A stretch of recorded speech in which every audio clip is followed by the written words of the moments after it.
Okay, so I'm driving down the motorway, M25, I'm going about 70, and I pass this nice old red Corvette. I mean, this is a very sleek car, very antique car, but worth a lot, looks pretty cool, I'm not going to lie. And I pass it and I'm thinking to myself, wow, Josh in Bruce has just passed an ancient, awesome car. He's just completely and utterly left it blazing in the tracks. And I thought to myself, wow, that's probably the most manly thing I've ever done, which kind of ruined the moment. And then the car passed me again, and I just sat behind the wheel listening to music. Hey, it's Josh, and today I'm doing something a little different with my journals, but hope you like it, and we'll see how it goes. So, I was driving to a bar mitzvah on the weekend not just because I was invited, but also because I was a resident magician. And as I'm parking in the car park, my dad comes up to me and goes, "Josh, you sure you're going to be okay with this?" And I say, "Of course, come on. Dad, how hard is it to entertain 4-year-olds with magic? It's like some easy comparison I can't quite come up with on the spur of the moment." And my dad just kind of gives me the show of confidence and goes, "Yeah, you're going to find it difficult." Come on, how can he doubt me? Well, actually, the real question is, how could he be so right? I mean, the first person I go up to, I go, "Ooh, look, you see this coin, you see this coin, it disappears." Well, I didn't do it in that voice. I mean, they were like 2, 3, but I didn't do it in that voice, I promise. I go, "Ooh, look, it disappears. I really should get a coin to do that with." Wait, yeah, it disappears. And they go to me, they go, "I know how that's done. What are you trying to fool?" Oh. This is going to be quite hard. I need to go get a coin to practice that. Give me a second.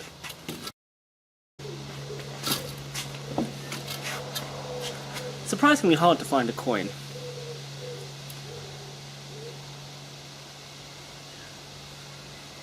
And then... Woo! Yeah. They were as impressed as you were back then. Unless, of course, you're really impressed, in which case they were slightly less impressed than that. Another thing that I found was that the bar mitzvah had been carefully planned to be multicultural to both English and Jewish people, which was quite strange. Some background information. English books read left to right, you open it, whereas Hebrew books, Jewish books, open right to left, which kind of looks a bit odd now I'm doing it on camera, but you get the idea. So, the books they gave you at the bar mitzvah, if you were English, you would open it left to right, and the first thing you would see in the contents is, we have the welcome by the host, we have the prayer for the queen, and then at the end we have grace after meals, which is the English version. But if you open it right to left, the Jewish version, the first thing you get is the menu. You get, we have roast chicken for starters, we have beef for main course, we've got some dessert of caramel. This is going to be a nice bar mitzvah, this is going to be a great dig. Because I was the magician at the event and entertaining young kids, they put me on their table and the message was, be the responsible one for them. And so they would come to me with their questions, which was kind of sweet in many cases, and some of them would go, "Josh, which knife and fork do I use?" That one, and that one. 3? Yep, all 3 of them. Use them all, in whichever way you like. Don't go any further than that. Thank you! So those were the sort of questions they asked me, but then I swear they started trying to trick me. So the theme of the bar mitzvah was chocolate. Now, I'm not complaining, there was plenty on the table, and I probably ate about half of it. But the kids were saying, "Josh, what's in these boxes?" "Oh, there's probably chocolate in there, I know there's chocolate." "They're empty." "Oh. In that case, there's not chocolate in them." "Josh, look at these. What are these?" "Oh, they're definitely chocolates. You can eat them." "But they're in boxes." "Oh, you can eat them. It's fine." "Josh, why have they got candle wicks sticking out of them?" "Show me." "They're candles. Don't eat them. Don't eat them. Don't eat them." And yeah, then they kind of laughed at me for going, "Haha, eat the candles."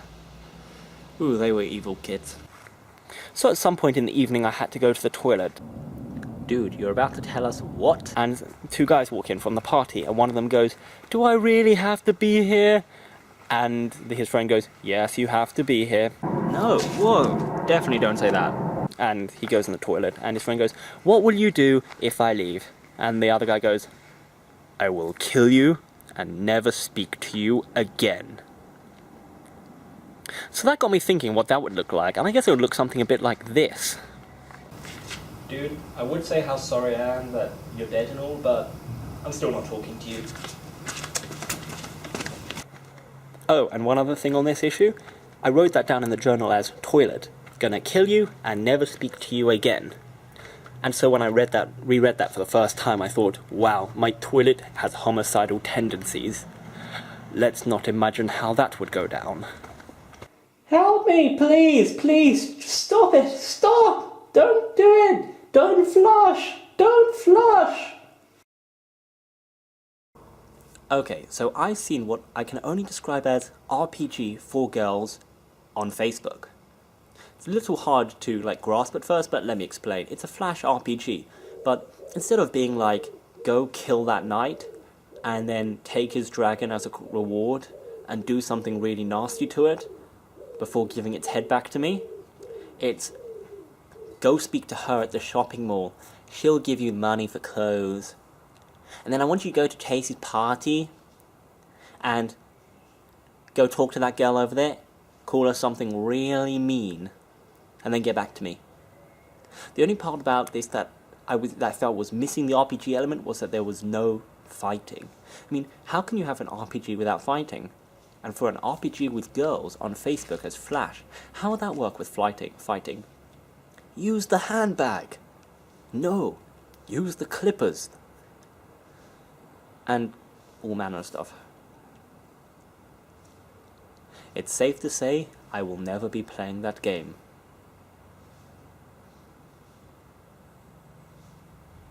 Don't judge me. So, it's before school, I'm walking through science block to my tutor base, and a couple of guys are sitting by a wall, they're talking, I start chatting with them, and one of them goes, Josh, you afraid of spiders? That's the moment where I freeze and think, I haven't told him I'm arachnophobic, so why would he be commenting on this? Yes, I don't like spiders at all. Then don't look over there.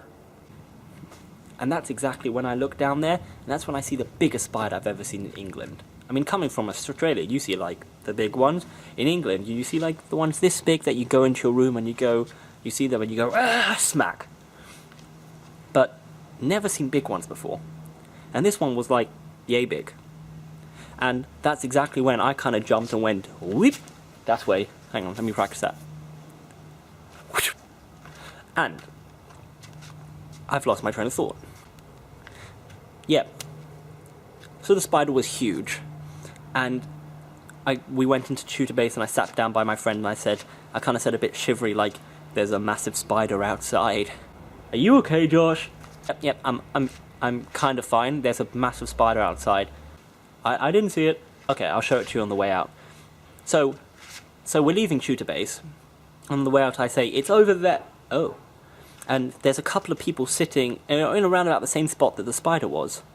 And the spider wasn't there. Josh, where's the spider? Can't see it. Yep, neither can I. That means we're power walking this way very quickly. And I still look out for that spider whenever I'm around that area. Haven't found it yet. That's probably the worst part of it. It's behind me, isn't it? Alright, so that's this video journal done for the week. If you want to see the other half of the journal, click down in the description box. There's going to be a link to the written one on DA. They both got different content. I'm just trying out splitting it up. And I hope you enjoyed it. Leave some feedback and have a nice week.